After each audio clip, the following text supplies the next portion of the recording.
Yeah, looks really good. Welcome back to the Be Ruthless Show. I'm your host, Sam Ruth, and joining me today is Linda Henderson, a retired nurse who has spent 37 years caring for others. She has experienced the tragic loss of her daughter and became passionate about helping others navigate the journey of grief. Together with her career, she was determined to increase her knowledge of suffering.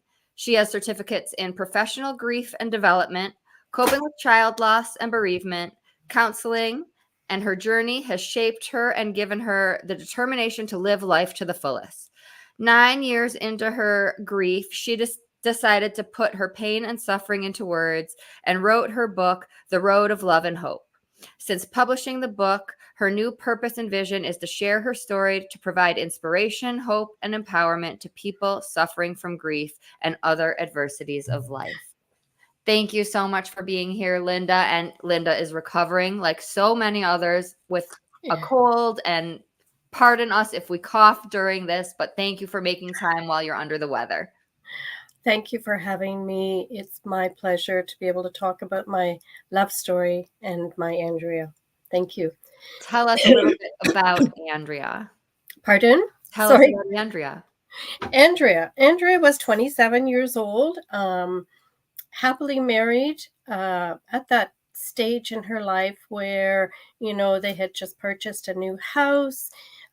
She was doing well in her job as a social worker and working for a group home with the youth of our community. That particular home was girls from the ages of 13 to 17.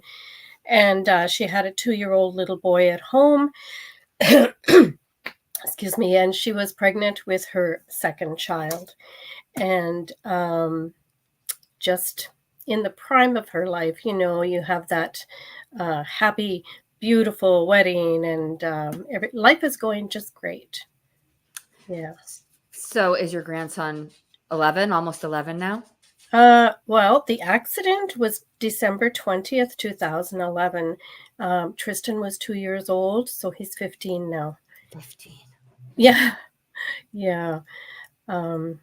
She was out with her coworker, and they had two of the girls with them in their vehicle, and they were quite happy because they were spending time with them and raising money to adopt a child and teaching them all the life skills of being a good citizen in society. And they were very happy.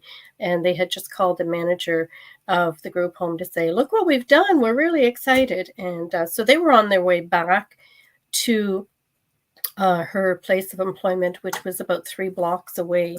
When the accident happened, Andrea was a passenger and her coworker was the driver.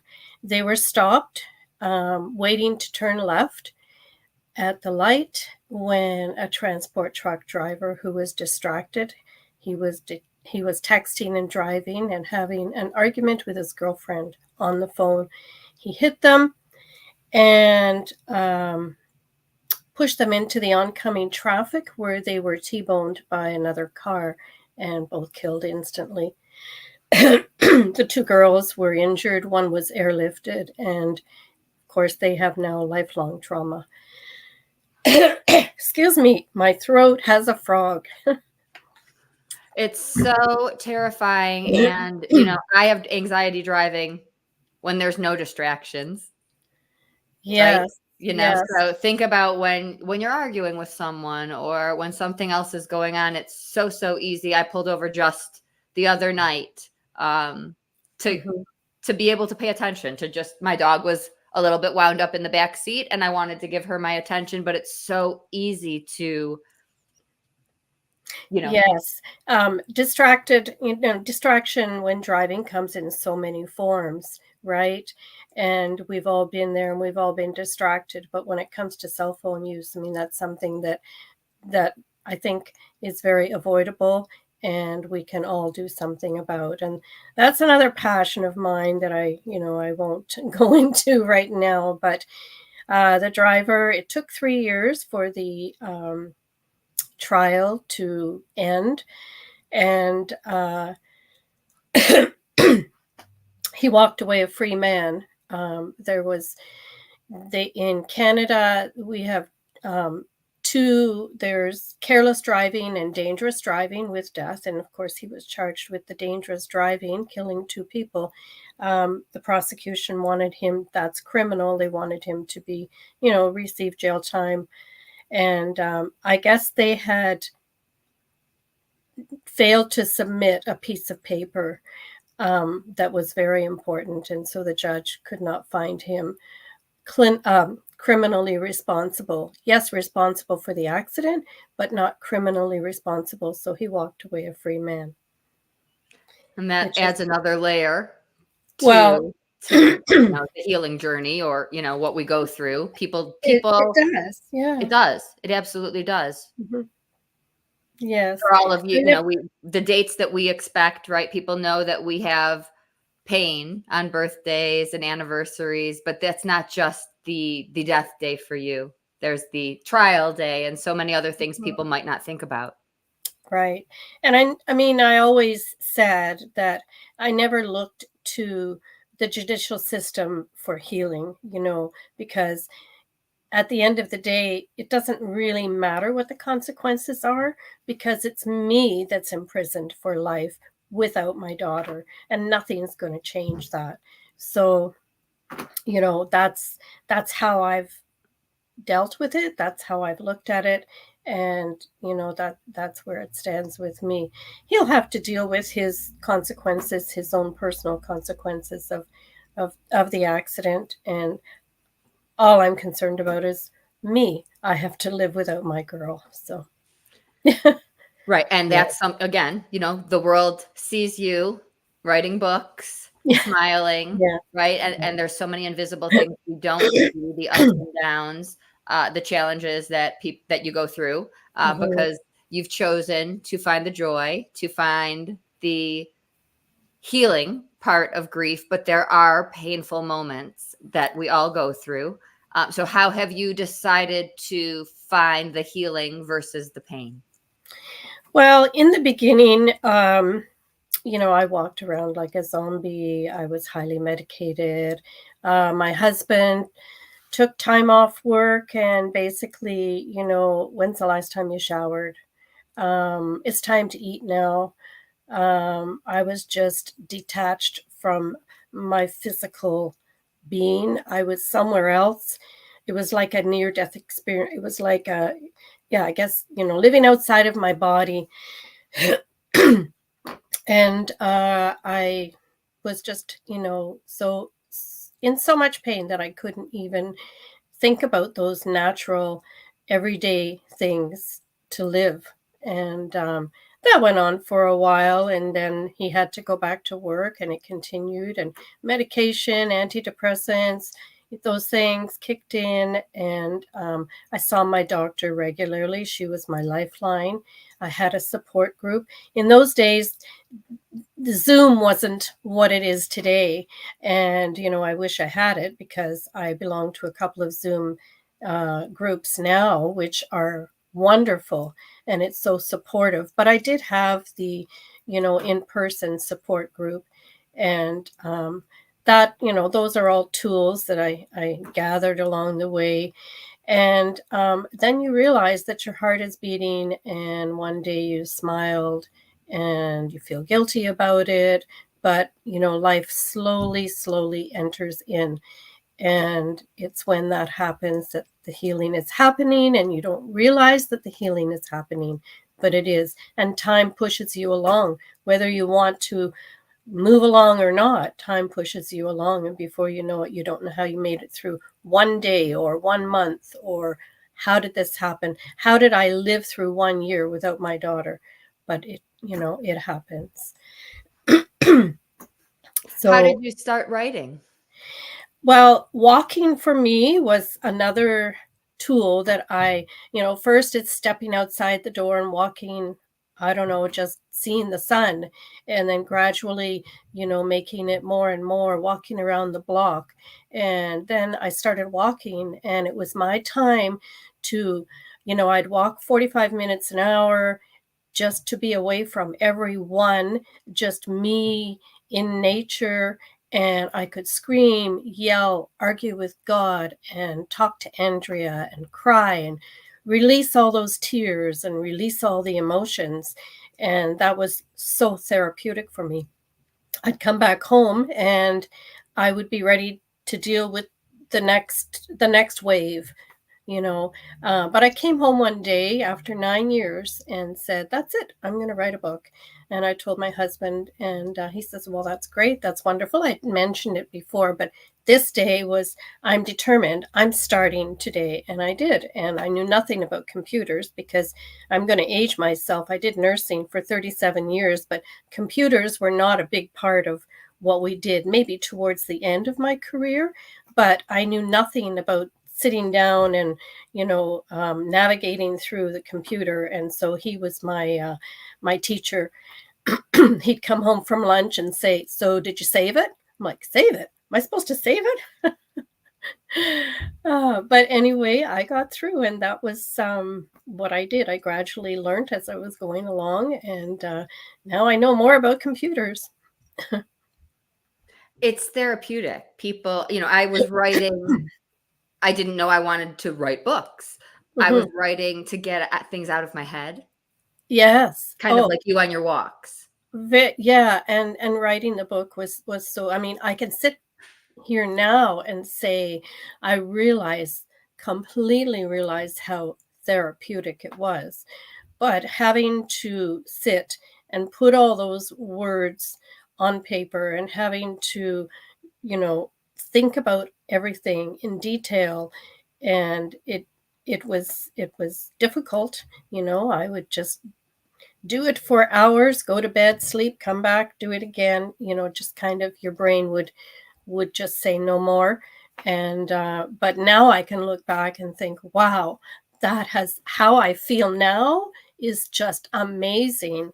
It's just given me so much. I have new purpose, a newfound purpose, right? And that purpose is to tell people my story and tell them about, inspire and tell people that, you can get through this, right? It's about love, honor, and hope. Did you let new people in? Uh, Not really. I wasn't able to, even the friends that I had, I like when the phone rang, I couldn't answer it. I couldn't deal with it. And I didn't let new people in, and I didn't really, I kind of, you have to stay in your own world, and it's a lonely world. You need to reach out and you need to have other people, but you go through, for those first few years, it was just my family, my husband mainly. I Yeah. would think that you talked about these groups. Yes. Well, I connected with the moms. Yes. Yes. Connecting with the moms in the group once a week, going there, and everybody, connected, because there's no connection like a bereaved mom, when you can be total strangers and your hearts are immediately connected. It doesn't matter about who you are, where you came from, your life. It's the fact that you both share that same pain, that same sorrow, the same depth of destruction. And that was a lifeline for me, connecting with those people. And now today I have them as friends. That right. So some of my best friends are my parents' kids' friends. So I've known them literally my entire life. We've, Right. we've grown up together, and Right. they, you know, at that point knew everything about me. We've spent our entire lives together, and they wanted to be there, and Mhm. literally, bridesmaid, maid of honor. But I needed people who had also lost their husbands. Oh, yes. Yes. It just that connection, there's just nothing like it. You need somebody that completely understands, right? And so now, I'm somebody in my neighborhood recently lost her husband, maybe 10, 12 days ago. And she said, I feel so connected to you. I feel like I've known you forever. And I feel like I'm betraying my best friends that I've known my whole life, but I just want to call you. And there's this instant connection with Mhm. others who speak this language we didn't ask to speak. We didn't want to join this club. And so we have our friends Yeah. and family that we absolutely need. We cannot get through this without them, but we also need this new family that Oh, speaks this absolutely. language we did not want to learn. To Yeah. tell, I needed people to tell me that I wasn't losing my mind. Oh, beyond, for sure. And since I've, what you're saying is so right, because since I've written my book and, now it's fast forward into the Zoom meetings and whatnot, I have connected with so many bereaved moms. In fact, I say that I am now finally grieving the way that I should have been. I talk about her all the time, and that's the thing. Society gives you the impression that, you know what, it's happened. It's been a year, it's been 2 years. Just get on with it. Everybody's doing their thing. So why can't you get on and do your thing? But here it is 12 years later, and I am talking more about her and our love story and my loss and grief. And I have all these people that I can talk to, and it's healing that is happening that I didn't really have before. Yeah, and this world doesn't understand that we need to talk about them. We need Of it. course, of course. I'll never stop talking about her, not until my heart stops. And, you know, had a conversation with someone the other day, and um, I'm not going to say who, but it was just about, how you doing? And well, I did a podcast and it was really difficult. It was one of those ones where sometimes the tears come, they're always in your heart, and sometimes they overflow with your words. And in that way, that one was really difficult. And, the person said to me, well, why do you do this? Why do you do this? Well, I have to. I have to. I have to. I have to keep telling about her, talking about her, telling our story. And if I don't, I feel I might just go the way of society and keep quiet, and then her memory will fade. And I can't let that happen. And the person said, well, just because, we don't say her name or we don't talk about her doesn't mean that she's not remembered. And I said, well, that may be true, but this is what I have to do for me. And this is my way of, I'm still grieving, but I'm telling her story. Jim's birthday is in September. He named it Jim Tember. And so somebody sent me a picture of the two of us from forever ago. It's one I didn't have. And I was so excited. And I love people who reach out and tell me funny stories or favorite memories. A Mhm. lot of times, the people who are not in this world will ask, how did he pass away? Or, what happened on that day? We can tell that story.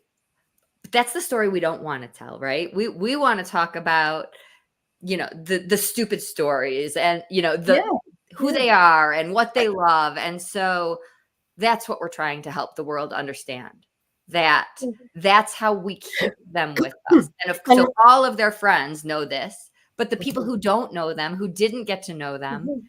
they get to know them through us. Right. And their memory, it just keeps their legacy. Like I said, my response was, well, you talk about your children all the time, just as I talk about my children that I have and my grandchildren and, our family. We talk about them. We talk about our children and their accomplishments. Because Andrea's not here, does that mean that I don't get to talk about her? That she loved horseback riding, that she knew everything about horses? Does it mean I can't brag as a mother? I'm still her mother, right? So, yeah, she was wonderful. She loved horseback riding. She cherished her little boy. She loved him more than, uh, I mean, he was her treasure.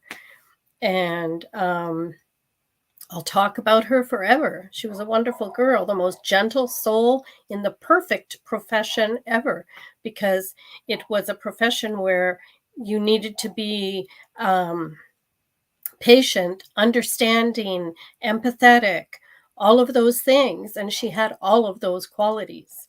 And yeah, I'll brag about that. And don't we need to do it for him? For all of the bereaved moms, yes, Yeah. we are keeping her for you, but what about the kids who don't get to grow up with their moms? I want them to know them the way we did, so that he can grow up with the stories. He didn't, yes, we would hear it through her eyes, right? But let's tell him the stories and let Right. him laugh and hear about how she rode the horses and the funny things. Yeah. Yeah. We that's the only way Yeah. he'll get to have that relationship with her. He knows everything. Her son knows everything about her through us. He knows her favorite colors. He knows there is not one question, I don't think that, I mean, he knows that he can ask me anything, but I think I've covered all bases. And he knows everything there is to know about Mommy in Heaven. And we have the first Christmas, of course, December 20th. That was not Christmas. And then the next year, I consider it the first Christmas without Andrea. We didn't have Christmas, but we did have a day somewhere around December 16th or something, and we called it Andrea's Day. And we didn't have turkey dinner. We had all of the food that she loved. So Andrea's Day was her food, her colors. Her favorite color was red, so that's easy with Christmas, and purple being second. So, I had all these hanging purple decorations, and I bought a purple Christmas tree, a tabletop purple Christmas tree, and we decorated that. Today, I still have that tree. Tristan is 15 years old, and we get him at Christmas time. He knows we decorate our big tree, but that purple Christmas tree is decorated by him because that's Mommy's tree. I love that. That's like honor, and I watch him when he does it, and he's 15, and he very carefully opens, the breakable ornaments. He puts them on and he twists them around and he makes sure they don't fall off. There must be some meaning in his heart to do that. Absolutely. Mm-hmm. So it's all about love and honor, and that's us. That's us expressing all of that to everyone around us.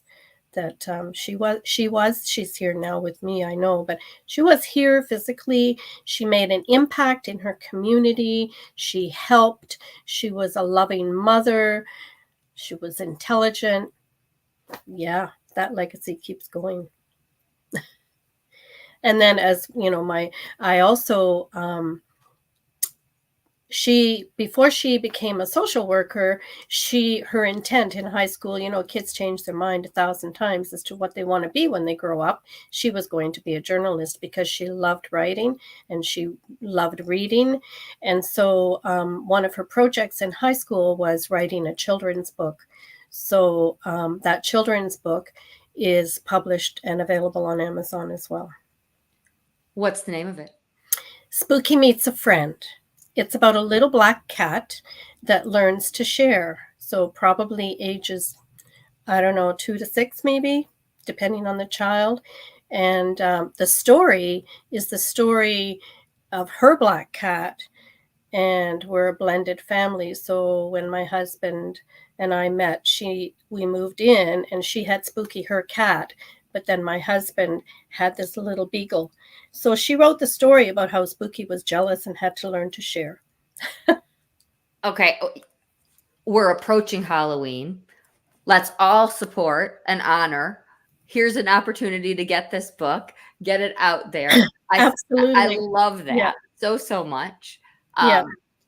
And I think it's a great way, I try to find ways to ask about her or share Jim's favorite story about me. It doesn't have to be crying. It doesn't Mhm. have to be sad, but there is this perception Mhm. that grief means sad.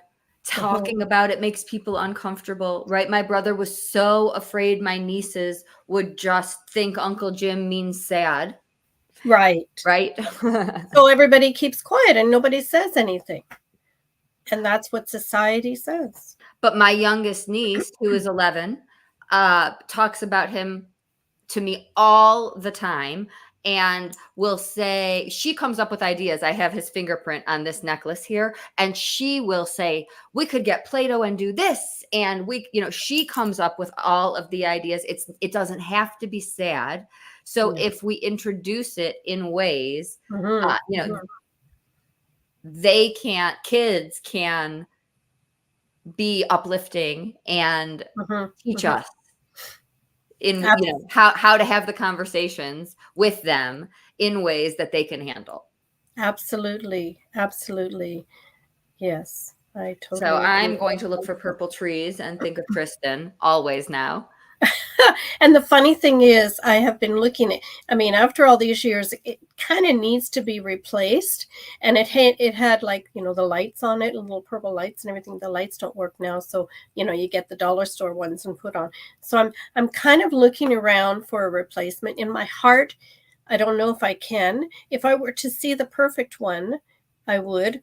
But for now, that purple tree remains every Christmas. And it goes on the table when you come up the stairs into our house. There's that tree on the table right away. Everybody knows that's Andrea's tree. What else do you want us to know about Andrea, about the book? Is it on Amazon? Is that where we can get both books? The book is called The Road of Love and Hope, and it's available on Amazon. It's my journey of child loss and grief. Lots of information in there about grief, because in that first year, I just wanted to read so many books.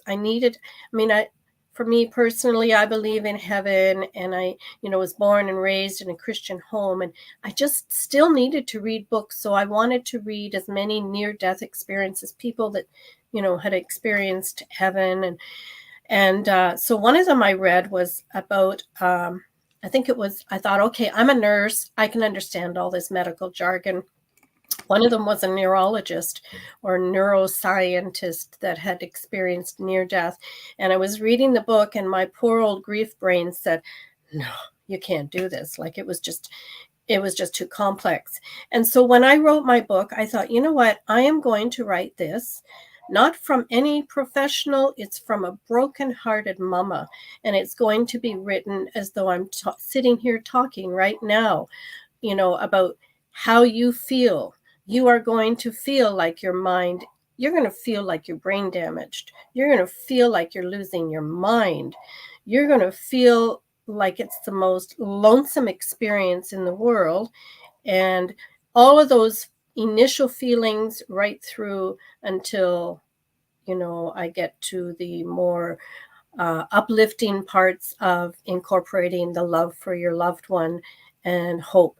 But it was, just shed those tears. And I wrote it from just simple terms that relatable to someone who's really, really hurting. So I believe that it's going to reach many people and be helpful. And my whole goal was, if I can help just one person, then I've achieved my goal. But it's been so much more than that. And so Andrea's book is on Amazon as well. Her last name is Watkins, so it's Andrea Watkins, and it's Spooky Meets a Friend. I will put all that in the show notes for anybody who might not remember, or if you're driving, we certainly don't want distractions. Put that there. Where can people connect with you? I'm on Facebook. Linda Wesley Henderson. My husband's name is there. You share a Facebook. That all started because he's military and he couldn't have that kind of stuff. So Linda Wesley Henderson, Facebook. I'm on Instagram under my name, Linda Henderson. TikTok, same thing, Linda Henderson. And YouTube, I can give you the handles later. I can't remember what it is. I think it's Linda Henderson, Mama Pain, at Mama Pain on YouTube.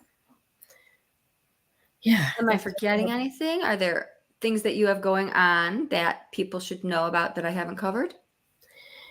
Um, Not really. I just, have been doing as many of these podcasts, these sort of things, as much as I can, because I just want to provide inspiration, hope, and empowerment to people who are suffering with grief or depression or PTSD. I mean, grief is a big umbrella that takes a lot of mental illness underneath it. And, after 12 years, I've experienced all of those things.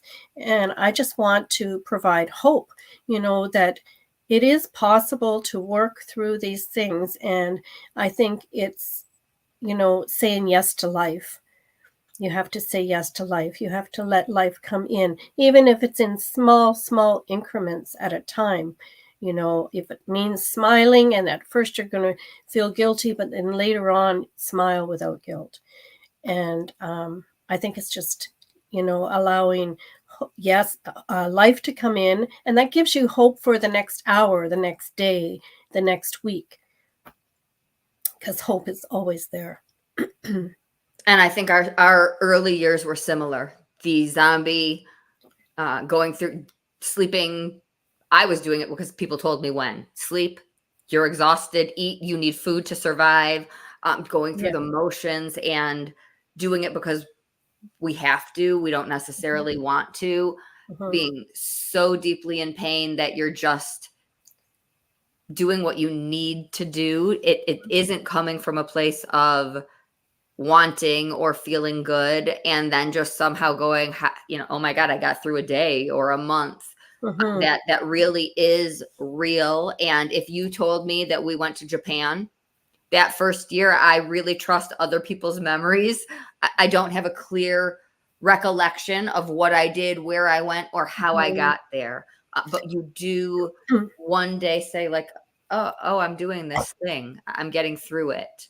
And you find these people. You said your doctor was your lifeline. My dog got me out of bed. People's kids get them out of bed. You have So to find a reason. You have to find a reason within, um, to something to motivate you. Even now, today, if I have my agenda, and I mean, I guess I'm old school. Yes, everything's in the phone, but I have my agenda, and I have stuff written down for the next day to do. And if I happen to wake up and that particular day that I'm waking up, there's not really anything for me to do, I can feel that depression creeping in. I can feel that, oh, I just want to go back to bed. So you need something. You need something. Even if like for me, if I write in the book to myself, walk for 45 minutes, then that's something my brain tells me I have to do. Because if I don't have anything there, I think grief just takes you back. And that's where, it's not a place to stay. you know Grief happens, it's a passageway we walk through, but we can't stay there, because there is light at the end of the tunnel. And I always say that the beacon of light for me is the love for my daughter, because love is untouched by death. Nobody can touch that love, nobody or nothing. So that love is what keeps me going. and I think it's like joy and pain for us. They now coexist. Oh, Love in and grief. my heart abides, the grief, the pain, the sorrow, and the love. But it's a matter of not letting the grief control you. I try to let the love that we had for each other, our mother-daughter bond, the love for your loved one, that's the one that has to control. And in the beginning, it's hard. It's hard. It's easier said than done. But, that's pretty much where it has to go, right? For in a healthy way. It hurts so much because it's a testament to the love story. That's what I try to hold on to, that are so Absolutely. magical, that's why I have this pain. Absolutely. You grieve because you love, right? And it's just a natural thing. So we shed those tears because we love. but then we have to move on, live our life, and honor them, because that is what my daughter would want me to do. She would want me to do exactly what I'm doing right now. So I do it for her. I do it for me. I go to the beach, I put my feet in the water, I talk to her, and I tell her, listen to that, Andrea. And I smell the ocean, maybe fish, whatever. Andrea, it's beautiful here. So I use all of my senses. I ground myself. It keeps me grounded. But I also do it because she can't. And so I live my life for her because she can't. And I also talk to Jim. People might think I'm nuts, and I am completely okay with that. Oh, me too. Some people might think it, but I out loud, and it makes me feel connected to him. So you don't have to, but you also can. Yeah, I mean, and the thing is, whatever feels good for you, whatever feels right for you. There is no right and there is no wrong. It's what feels good for you. For me, I talk to her every day. We have a split level home. You walk in on the main level, downstairs 6 stairs. There's her picture, and I talk to her all the time. Hi, Andrea, Mama's home now. I go up the 6 stairs in the living room, and there's a portrait painting of her, and I talk to her. I talk to her all the time, and people. I don't care what people think. If they think I'm crazy, that is fine. That is fine. I talk to her, and why can't I? And who's going to tell me to stop? Jim's friends, his fraternity brothers, will say, like, we're going on a trip. Jim's coming with us. We're taking him hiking. Yeah, of course, right? I remember the accident was in December, and I think by April or so, my husband said, you know what, we need to just go somewhere. Like you said, you went to Japan. And so we went to Cuba for the first time. And, I didn't want to, I just kind of tagged along like a puppy type deal. And I went and I enjoyed my time, but I knew I had to stay connected to my husband, right? That, I needed him, he needed me. But everywhere we went, we would eat our dinner and her picture was on the table. And she loved horses, so we went for a horseback ride. I talked to the horse, those buggy horses. I talked to the horse and told them, just had my little conversation. Everything we did, we took her with us. So I love that. Yeah. Thank you so much for being here, especially when you can hardly breathe. Yeah. And please connect with Linda, follow her, get the book, get Andrea's book. Any final words for everyone listening? My new motto has been pretty much embrace the moments. I get teased because I take so many pictures, but when someone leaves, you realize you don't have enough pictures. So I take pictures, and, someone said before, I make sure I'm in them. Right. So I embrace the moment. I take lots of pictures, but embrace the moment, whatever that moment may be, if it's because you stopped crying and you can breathe better, embrace that moment. If tomorrow means you can go for a walk, embrace that moment. And, for me, every moment, if I see flowers, I take pictures of them.